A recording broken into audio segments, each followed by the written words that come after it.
নমস্কার, আমার নাম ডক্টর মনীশ দে। আমি একজন পেন ম্যানেজমেন্ট স্পেশালিস্ট। হেলথ ইনসাইডের পক্ষ থেকে আপনাদের সবাইকে স্বাগত। তো আজকে আমার বক্তব্য হচ্ছে হাঁটু ব্যথা। তো কোমরে ব্যথা, কাঁধে ব্যথা, কোমরে অপারেশনের আগে এবং অপারেশনের পরে ব্যথা এবং অপারেশনের দরকার আছে কি না, এগুলো নিয়ে অনেক ডিসকাশনস, অনেক ভিডিওস দিয়েছি। ক্যান্সার পেন নিয়ে অনেক ডিসকাশন আগে হয়েছে। তো আজকে যে গ্রুপ অফ পেশেন্টস বা যে পুল অফ পেশেন্টস আমরা পাই, তো তার মধ্যে বাল্ক অফ দ্য পেশেন্টস থাকে হচ্ছে হাঁটু ব্যথা নিয়ে, মানে ম্যাক্সিমাম পেশেন্টস আসে হাঁটু ব্যথা নিয়ে। তো আজকে সেইটা নিয়ে আমার আপনাদের কাছে কিছু কথা রাখার ইচ্ছা আছে। তো হাঁটু ব্যথার সূত্রপাত কোথা থেকে হয়, কেন হাঁটু ব্যথা হয়, প্রথম আমার বক্তব্য সেটা। সেকেন্ড হচ্ছে হাঁটু ব্যথার প্রিভেন্ট করার জন্য সেই কি কি উপায় রয়েছে যাতে হাঁটু ব্যথাটা খুব বাড়াবাড়ি না হয়, সমস্যা কম হয়। এবং হাঁটু ব্যথার জন্য কি কি উপায় রয়েছে যদি খুব বেশি ব্যথা হয়, কি কি উপায়ে আমরা সেটা ট্রিটমেন্ট করতে পারি। তো প্রথম হচ্ছে হাঁটু ব্যথা কেন হয়, উৎসটা কোথায়। তো এইটা হচ্ছে আমার একটা হাঁটুর মডেল নিয়ে আপনাদের বোঝাতে সুবিধার জন্য ইউজ করছি। তো এইখানে হচ্ছে একটা হাঁটু মানে হচ্ছে একটা joint. So basically it's a joint of two bones, মানে দুখানা হাড় নিয়ে বেসিক্যালি হাঁটু ফর্ম করছে। একটা হচ্ছে ফিমার এবং একটা হচ্ছে টিবিয়া এবং partly fibular. So it's a joint, right. So জয়েন্টের মধ্যে কি থাকে, হাড় থাকে, লিগামেন্টস থাকে এবং কিছু মাংসপেশি থাকে। এইগুলো হচ্ছে major components of A joint. তো সেইখানে জয়েন্টের কি আমরা দেখি, জয়েন্টের মুভমেন্টস, মানে একটা জয়েন্ট মুভ করছে, এরকমভাবে মুভ করলো। হ্যাঁ, তো হাঁটুর সবচেয়ে মেইন মুভমেন্ট হচ্ছে হাঁটু ভাঁজ, রাইট। তো হাঁটু ভাঁজ করছেন এবং হাঁটু সোজা করছেন। তো এই যে হাঁটু ভাঁজ করা এবং সোজা করা, সেইখানে একটা মেকানিজম থাকে লকিং অ্যান্ড আনলকিং। আমরা যে হাঁটাচলা করছি এবং আমরা যে ধরুন সিঁড়ি ওঠানামা করছি, এবং ইনফ্যাক্ট হাঁটুর ম্যাক্সিমাম কাজ থাকে হচ্ছে আমাদের যখন আমরা মোবিলাইজ করি, বসা থেকে দাঁড়ানো, দাঁড়ানো থেকে বসা, বসা থেকে শোয়া, সব কিছুতেই হাঁটুর মুভমেন্ট কিন্তু খুব কাজে লাগে। তো এইখানে এই যে জয়েন্টের হাড়, মাংসপেশি, লিগামেন্টস এবং কার্টিলেজ থাকে, যেমন একটা জয়েন্টের চারদিকে একটা আবরণ থাকে, সেটাকে কার্টিলেজ বলি আমরা। তো তরুণাস্থি, এই অস্থি এবং তরুণাস্থির কিন্তু বয়সকালে যেমন চুল পেকে যায়, তেমনি সেগুলোর কিছু ডিজেনারেশন শুরু হয়। তো সেইটা উৎস, হাঁটু ব্যথার উৎস কিন্তু ওইখান থেকে হয়।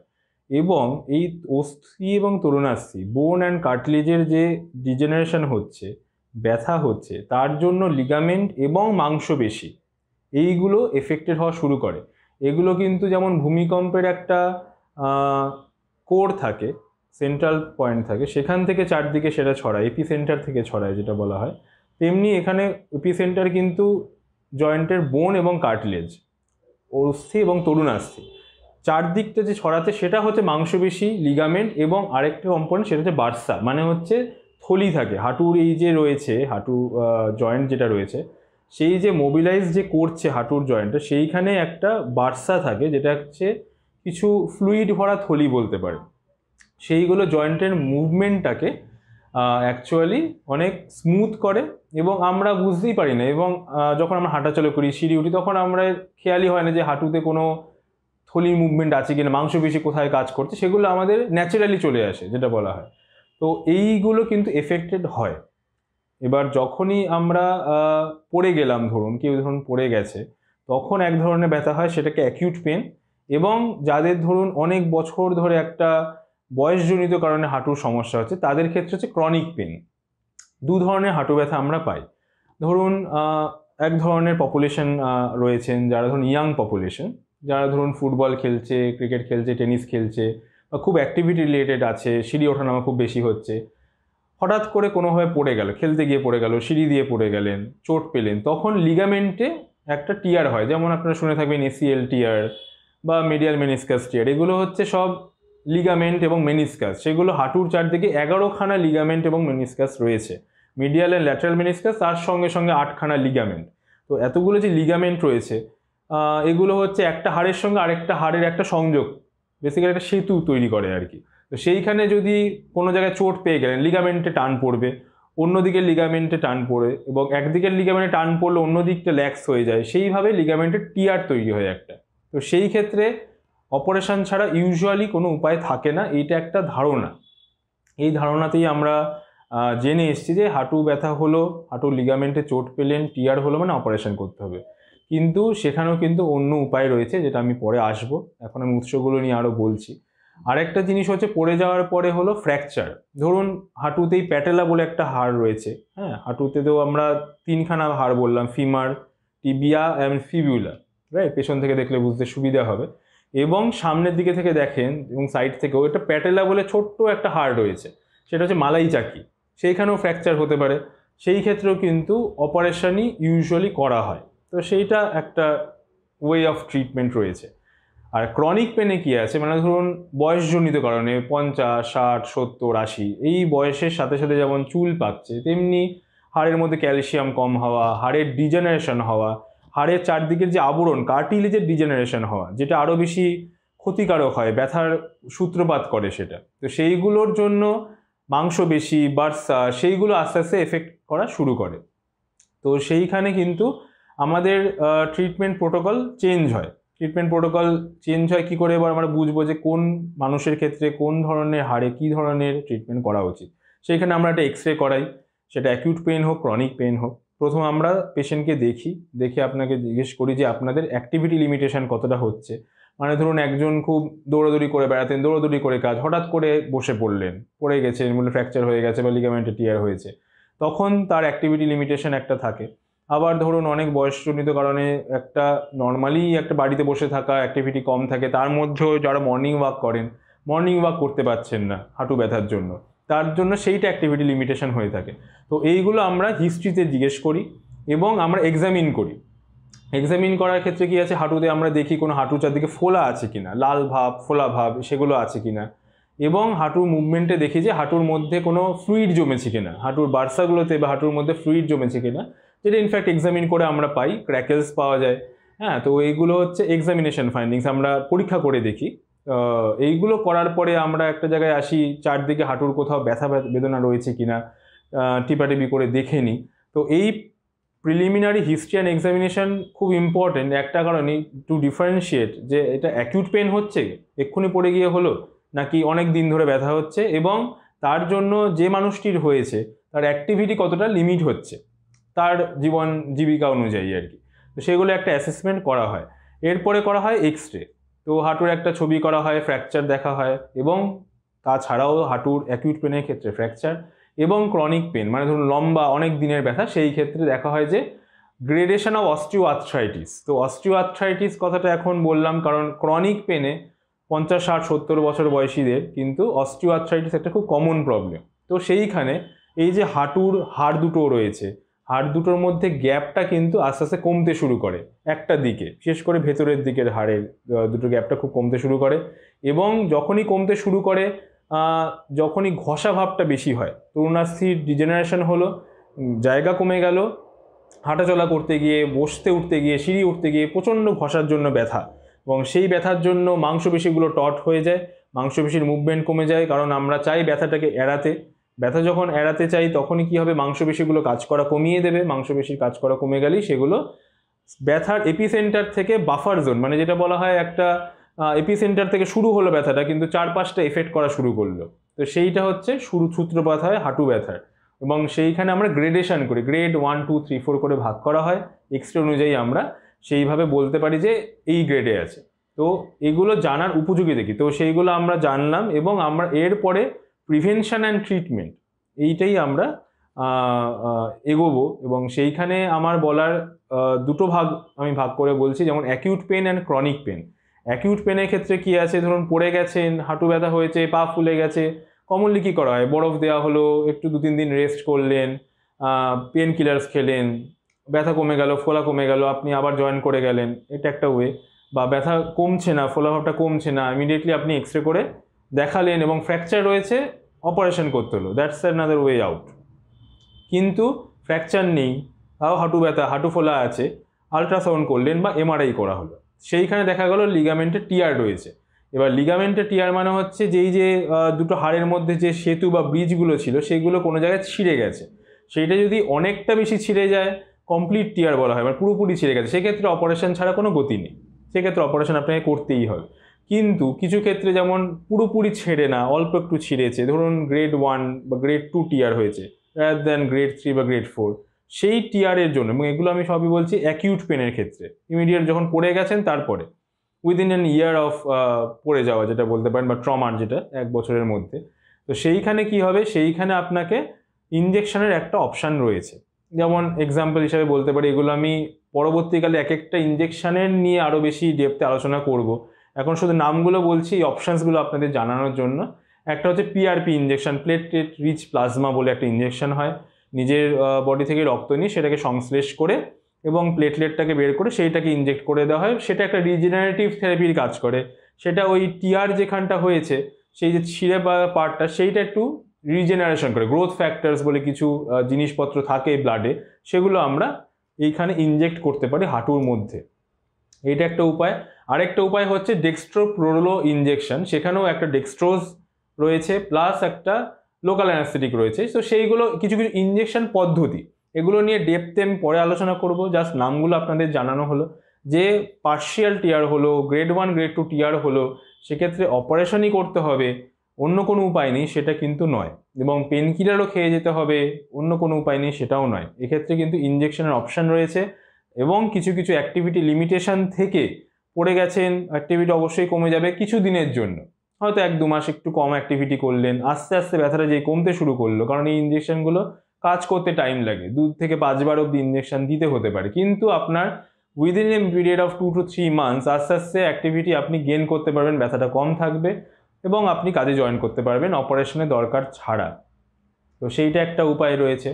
এবং ক্রনিক পেন বলতে একটু বয়সকালের ব্যথা, অস্টিও আর্থ্রাইটিস হচ্ছে, যেটা নিয়ে এত আলোচনা, নি রিপ্লেসমেন্ট ছাড়া উপায় নেই, নি রিপ্লেসমেন্ট করতেই হবে, কোন বয়সে করব, কোন ক্ষেত্রে করব, এইগুলো অনেক কোশ্চেন্সগুলো আসে। তো অস্টিও আর্থ্রাইটিস হচ্ছে একটা ডিজেনারেটিভ প্রসেস, তো সেটা হচ্ছে বয়সজনিত কারণে আপনার হচ্ছে, সেটা আপনি কেউই কিছু চেঞ্জ করতে পারবো না, সেই জিনিসটাকে রোধ করা যায় না, তাই জন্যে সেটা এপিসেন্টারটা হবে আপনার তরুণাস্থিগুলো বয়সজনিত কারণে ডিজেনারেশন হবে, কিন্তু তার জন্য মাংসপেশি বলুন, অন্যান্য লিগামেন্টস বলুন, সেগুলো যাতে এফেক্ট না হয়। এবং আরেকটা জিনিস, যেটা মাংসপেশি বা বার্সা বা লিগামেন্টস ছাড়াও আপনার তরুণাস্থি বা যেটা বোন, সেইগুলোও যাতে গঠনটা খুব তাড়াতাড়ি ভেঙে না যায়, ওগুলো যাতে মেনটেন করে, তাদের যে গঠনগত যে আপনার ভগবান প্রদত্ত যে গঠন দেওয়া আছে, সেইটা যাতে আপনারা মেনটেন করতে পারেন বা বজায় রাখতে পারেন, তার জন্য কিছু অ্যাক্টিভিটি লিমিটেশন এবং কিছু ব্যায়াম সেগুলো দেওয়া হয়, যাতে ডিজেনারেটিভ প্রসেসটাকে একটু স্লো করা যেতে পারে। এটা হবে, কিন্তু খুব তাড়াতাড়ি হবে না। যেমন ধরুন আমরা এক ধরনের অ্যাক্টিভিটি করি, যেটা খুব কমনলি করা হয়, ধরুন ওয়েট কমানোর জন্য আমরা খুব সিঁড়িতে ওঠানামা করি, সিঁড়ি দিয়ে উঠলাম, যে আমি 4তলা বা 5তলা লিফটে যেতে পারতাম, সেটা আমি সিঁড়ি দিয়ে গিয়ে ভাবলাম যে আমি খুব সকালে হাঁটাচলা করার টাইম পাইনি, মর্নিং ওয়াক করতে পারিনি, আমি সিঁড়ি দিয়ে ওঠানামা করি একটু কাজে যাওয়ার সময়, তাতে আমার হয়তো একটু অ্যাক্টিভিটি হলো, একটু ঘাম ঝরলো, সেটা হয়তো একটা ব্যায়ামের কাজ হলো, কিন্তু সেটা একটা ভুল ধারণা। তার একটাই কারণ, যত আপনি সিঁড়ি দিয়ে ওঠানামা করবেন তত আপনার হাঁটুর কিন্তু এই ফ্লেকশন আর এক্সটেনশন হতে থাকবে। এই যে প্রসেসটা, এটা যদি বেশিবার হয়, এই তরুণাস্থিগুলো কিন্তু নর্মাল কারণেই কিন্তু আস্তে আস্তে ভেঙে যাবে, আস্তে আস্তে ওদের ক্ষতি হবে এবং তারা আস্তে আস্তে ডিজেনারেটিভ প্রসেসের মধ্যে ঢুকে পড়বে। তো আমি বলবো সিঁড়ি ওঠানামা খুব দরকার না হলে করবেন না, একটা বয়সে 30, 40, 50 এই বয়সটা, যেখানে আপনার হাঁটুটা কিন্তু মজবুত রয়েছে, তাকে অযথা বেশি অ্যাক্টিভিটি করানোর দরকার নেই, যে অ্যাক্টিভিটিটুকু দরকার সেটুকু।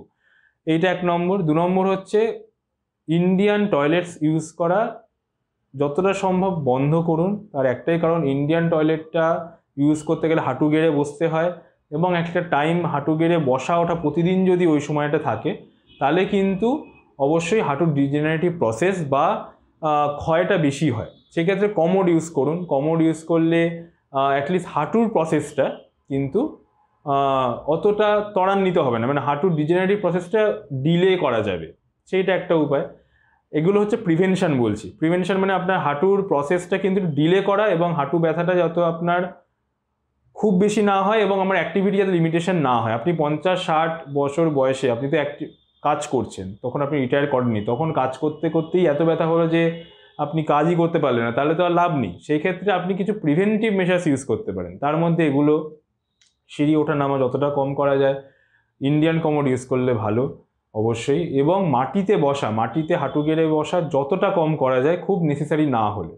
যেমন যারা নামাজ পড়েন তাদের বসতেই হয়, তাদেরকে না করা যাবে না, তাও যতটা টাইম কম করা যায়। যারা মাটিতে বসে সবজি কাটেন তাদেরকে বলা যায় একটা টুল ইউজ করুন, টুল ইউজ করে বা একটু উপরে, মানে উপরে একটুখানি হাই একটা টেবিলের ওপর রেখে সবজি কাটাকাটি করুন। এইগুলো খুব ছোট ছোট জিনিস এগুলো। আর ধরুন সিঁড়ি ওঠা নামা তো বললামই, এবং ধরুন পুজো করার একটা প্রসেস রয়েছে, যেখানে মাটিতে বসে পুজো করা হয়, মাটিতে হাঁটু গেড়ে বসে অনেকটা টাইম ধরে পুজো করা হয়। সেইখানেও যতটা টাইম আপনি কার্টেল করতে পারেন, অথবা আপনি একটা স্টেশনের ওপরে পুজো করুন, একটা টুলে বসে পুজো করুন। এই ছোট ছোট অ্যাক্টিভিটিগুলো যদি আপনি এই বয়স থেকে 30, 40, 50 আপ টু 60 ইয়ার্স অবধি করতে পারেন, তাহলে কিন্তু একটা বড় অপারেশন এবং অনেক কিছু ওষুধ খাওয়া আপনি অ্যাভয়েড করতে পারেন। তো সেগুলো হচ্ছে প্রিভেন্টিভ মেজার্স, যেটা কিনা খুব উপযোগী অপারেশন এবং ওষুধ খাওয়ার থেকেও। এইবার ধরুন যাদের হয়ে গেছে, যাদের ওই বয়সটা পেরিয়ে এসছেন, যাদের এই প্রিভেন্টিভ মেজার্সটা নিতে পারেননি, বা এমন একটা ব্যথা হয়েছে যেখানে প্রিভেন্টিভ মেজার্স নেওয়ার জায়গা নেই, হাঁটু পর্যন্ত ব্যথা, এক্সরে করা হয়েছে, গ্রেড 1, 2, 3, 4 এই ধরনের অস্টিওআর্থ্রাইটিস রয়েছে, তাদের তখন কি করবেন? তাদের প্রথম যেটা করা হয় হচ্ছে, খুব ব্যথা থাকলে, ফোলা থাকলে 4-5 দিন একটু রেস্ট করুন, একটু ঠান্ডা সেক দিন, একটু রেস্ট করুন, একটু আপনার কিছু পেন কিলার্স 5-7 দিনের জন্য নিলেন, যেগুলো অনেক সেফ পেন কিলার্স চলে এসছে সেগুলো নিলেন, এবং তারপরে আপনার দরকার হলো একটা ইঞ্জেকশন নিলেন। সেই ইঞ্জেকশনটা কি? ইঞ্জেকশন মানেই স্টেরয়েড নয়, যেটা আগেকার যুগে স্টেরয়েড ইঞ্জেকশনই দেওয়া হতো এবং এখনও অনেক ক্ষেত্রে দেওয়া হয়। স্টেরয়েড ইঞ্জেকশন কিন্তু হাঁটুর জন্য টেম্পোরারি বেনিফিশিয়াল। ধরুন গ্রেড 1, গ্রেড 2 অস্টিওআর্থ্রাইটিস রয়েছে, স্টেরয়েড দিয়ে দিলেন, ব্যথা কমে গেল, এবং বারবার স্টেরয়েড নিয়ে আপনি দেখলেন যে ভালো আছেন, কিন্তু এই যে বারবার স্টেরয়েড নিচ্ছেন তাতে কিন্তু আপনার ব্যথা প্রচণ্ডভাবে বেড়ে যাবে পরবর্তীকালে, কারণ স্টেরয়েড ডিজেনারেটিভ প্রসেসটাকে কিন্তু বাড়িয়ে দেয়। তো স্টেরয়েড ইঞ্জেকশনটি কিন্তু আমরা এখন দিই না, অলমোস্ট দিই না। তো সেই ক্ষেত্রে কি অপশান আছে? সেই ক্ষেত্রে বলবো আপনার কিছু ইঞ্জেকশন পদ্ধতি রয়েছে, যেমন পিআরপি একটা বললাম, প্লেটলেট রিচ প্লাজমা, একটা ডেক্সট্রোপ্রোলোথেরাপি, যেটা আপনার বললাম রিজেনারেটিভ প্রসেস, গ্রোথ ফ্যাক্টরগুলো ইনজেক্ট করায় হাঁটুর মধ্যে, এবং আরেকটা রয়েছে যেটা হলো সিনভিস, মানে হাঁটুর যে জয়েন্টের মধ্যে যে সাইনোভিয়াল ফ্লুইড থাকে, যেই ফ্লুইডটাকেই আর্টিফিশিয়ালি সংশ্লেষ করে সিনথেটিক একটা হায়ালেন মোনোমার এবং হায়ালেন পলিমার নিয়ে একটা ফ্লুইড তৈরি করা হয় আর্টিফিশিয়াল, যেটা আমরা ইনজেক্ট করতে পারি, যেটা ইনফ্যাক্ট আপ টু এ ইয়ার হাঁটুর ব্যথা কম রাখে। কিন্তু সেটাও কিন্তু গ্রেড 2, গ্রেড 3 অস্টিওআর্থ্রাইটিসের ক্ষেত্রে উপযোগী। গ্রেড 4 অস্টিওআর্থ্রাইটিস হয়ে গেছে, হাঁটু একদম লক হয়ে গেছে, সেই ক্ষেত্রে কিন্তু এটার উপযোগিতা অনেক কম, সেই ক্ষেত্রে আপনাকে সার্জারিই করাতে হবে, সেই ক্ষেত্রে কোনো উপায় নেই। এইটা ছাড়া যেটা আরেকটা উপায় রয়েছে, ধরুন গ্রেড 3 এবং গ্রেড 4 অস্টিওআর্থ্রাইটিস, কিন্তু আপনি সার্জারির জন্য ফিট নন, এমনই আপনার সমস্যা রয়েছে, আপনার ওয়েট খুব বেশি, সুগার বেশি, প্রেশার বেশি, সমস্যা হচ্ছে, তখন জেনিকুলার নার্ভ ব্লক বলে একটা ইঞ্জেকশন দেওয়া হয়। সেইগুলো 3টে জায়গায় ইঞ্জেকশন হয়, সেগুলো নিয়ে আমি ডিটেলসে পরে আলোচনা করব। কিন্তু এই ইঞ্জেকশন পদ্ধতিতে কারেন্ট পাস করে ওই যে ব্যথার যে নার্ভগুলো সেগুলোকে আমরা জ্বালিয়ে দিই, কিন্তু তার জন্য আপনার হাঁটা চলা নিয়ে কোনো সমস্যা হবে না। আপনার ব্যথার শুধু নার্ভগুলো জ্বলে গেল, তাদের কিন্তু সেন্সেশনটা নিতে পারলো না, কিন্তু তাই জন্য ব্যথা আপনি অনুভব করলেন না। সেই উপায়ে আমরা কিন্তু হাঁটুর ব্যথার কমাতে পারি।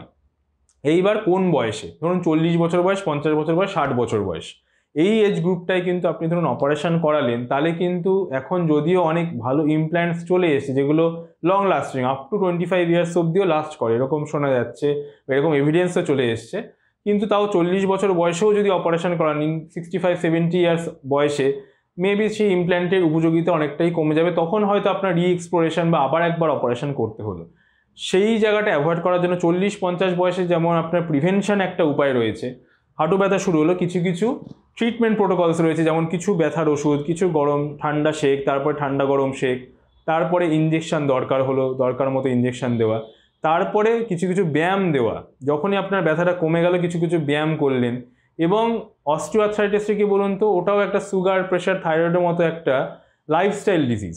তো আপনার যদি ওয়েট আপনি কন্ট্রোলে রাখেন, আপনি যদি রেগুলার একটা মিনিমাম ওয়াকিংয়ের মধ্যে থাকেন, আধ ঘন্টা থেকে 40 মিনিট যদি রেগুলার হাঁটার মধ্যে থাকেন, অ্যাটলিস্ট সপ্তাহে 3 থেকে 4 দিনও যদি হাঁটেন, আর আপনার ওয়েট মোটামুটি আপনার বয়স অনুযায়ী, আপনার হাইট অনুযায়ী কন্ট্রোলের মধ্যে থাকে, তাহলে কিন্তু হাঁটু ব্যথার জন্য যে কষ্টটা সেটা পাবে না। হয়তো হাঁটু ডিজেনারেশন প্রসেসটা চলছে তরুণাস্থি এবং অস্থির, কিন্তু আপনার তার জন্য ওয়েট যেটা যদি কম থাকে, ওয়েটটা কম পড়বে, প্রেশারটা কম পড়বে, ব্যথাটা আপনি কম ফিল করবেন। তো লাইফস্টাইল মডিফিকেশান করার মাধ্যমে অনেক কিছু প্রিভেন্ট করা যায়। এবং আমার এই ভিডিও থেকে দুটোই টেক হোম মেসেজ, সেটা হচ্ছে হাঁটু ব্যথা যদি হয় অবশ্যই একজন ব্যথার বিশেষজ্ঞকে দেখান, যিনি আপনাকে প্রথম থেকে শুরু করে হিস্ট্রি এবং এক্সামিনেশন করে কিছু এক্সরে, কিছু ব্লাড টেস্ট করিয়ে আপনার সাধ্যমতো চেষ্টা করেন ওনারা আপনার ট্রিটমেন্টটা করতে without any surgery, plain simple ব্যায়াম এবং কিছু অ্যাক্টিভিটি লিমিটেশনস যেগুলো আমি বললাম।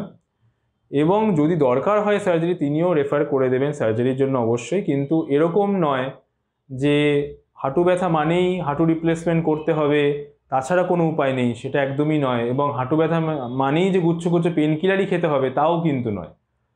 তো এই ব্যথার এইভাবে ট্রিটমেন্ট হয়, যে কোনো ব্যথার যেমন ট্রিটমেন্ট হয় সেরকমই হাঁটু ব্যথারও কিন্তু মাল্টিমোডাল ট্রিটমেন্ট হয়। কাউন্সিলিং, পেশেন্টকে দেখা, তার সঙ্গে কথা বলা, তার কিছু কিছু এক্সারসাইজ দেওয়া, কিছু কিছু অ্যাক্টিভিটি লিমিটেশন থাকা, কিছু ওষুধপত্র দরকার মতো, ঠান্ডা গরম শেক কিছু করা, দরকার হলে ইনজেকশন, এই পদ্ধতি কিন্তু অ্যাভেলেবেল রয়েছে। এবং এই পদ্ধতি অনুসরণ করে 100 ভাগের মধ্যে 90 ভাগ পেশেন্ট কিন্তু ভালো থাকেন, ভালো আছেন তারা।